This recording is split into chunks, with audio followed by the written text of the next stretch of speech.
Hey guys, welcome back to my YouTube channel. This is Integration Made Easy Part 2. You're going to see some simple problems related to the basic formulas of integration which I've discussed in Part 1. So if you have not watched Part 1, please go through the video which I have provided in the description below and come back to Part 2.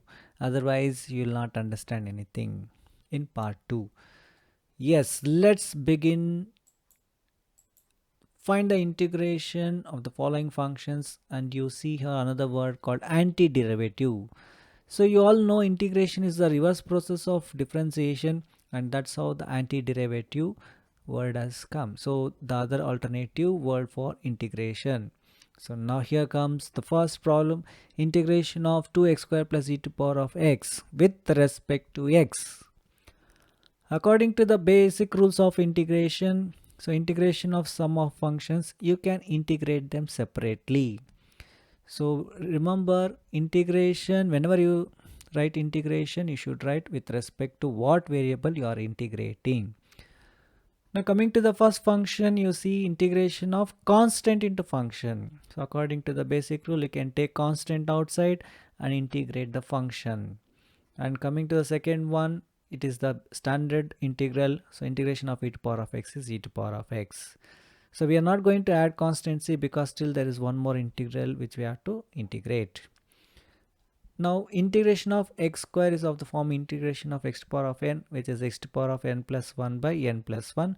So here comes x to power of 2 plus 1 by 2 plus 1 plus e to power of x plus c.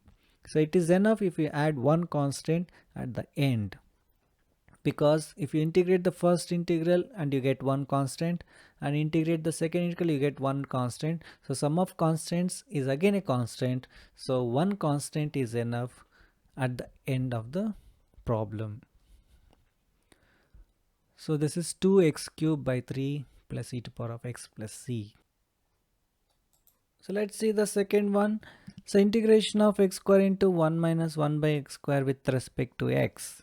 So most of the students will write this as integration of x square into integration of 1 minus 1 by x square.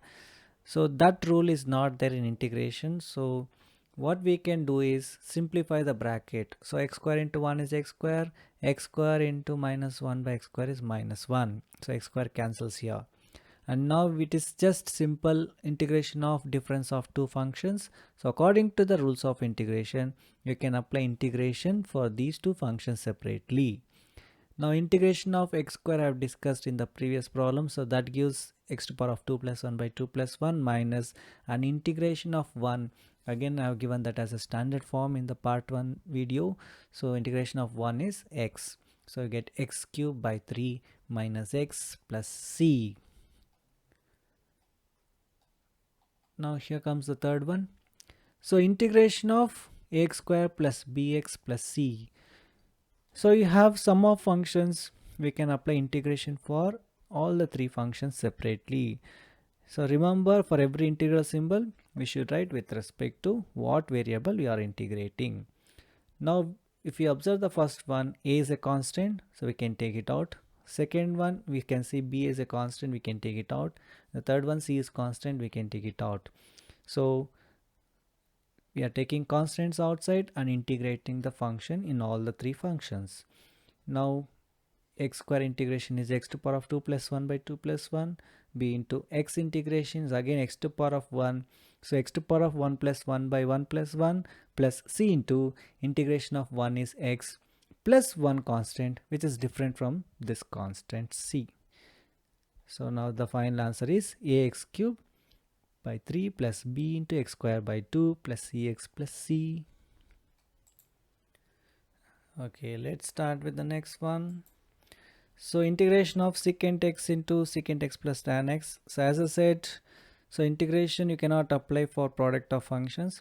Let's simplify this as secant square x plus secant x tan x. And since integration of sum of functions are there, you can apply integration for both the functions.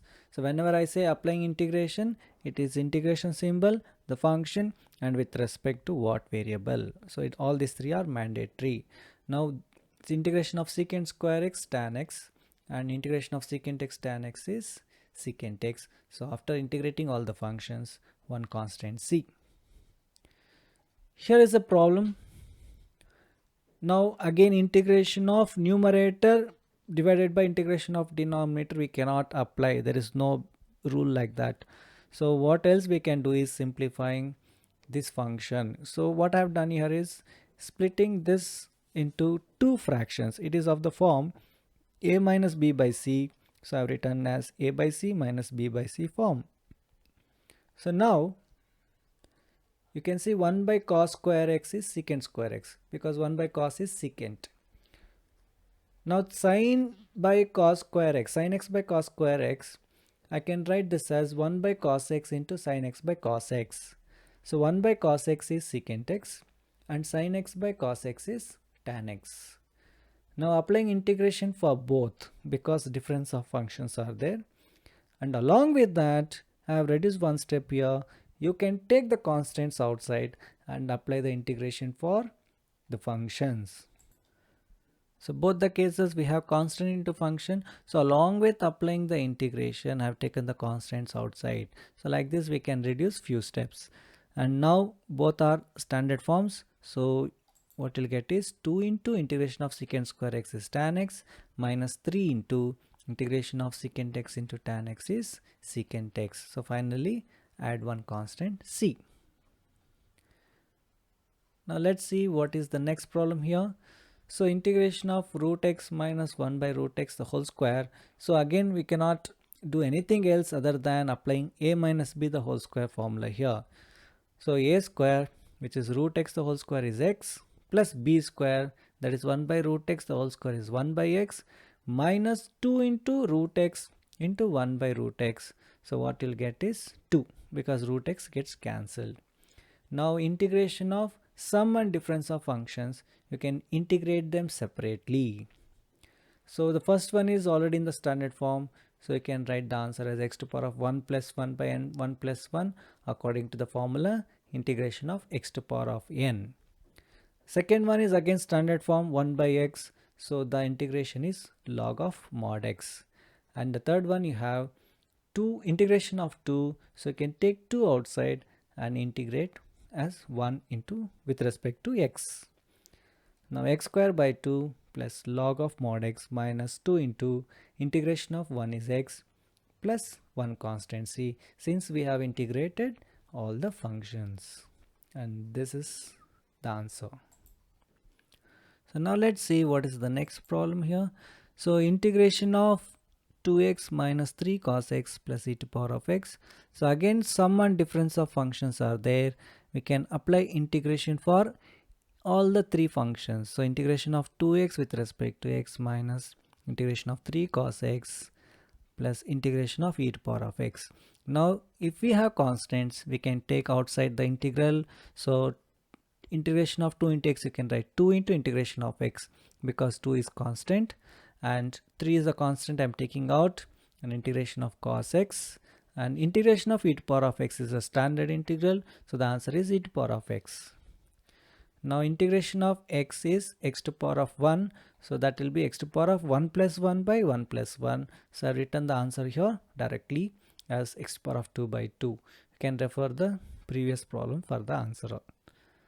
Minus 3 into integration of cos x is sin x plus e to the power of x plus c.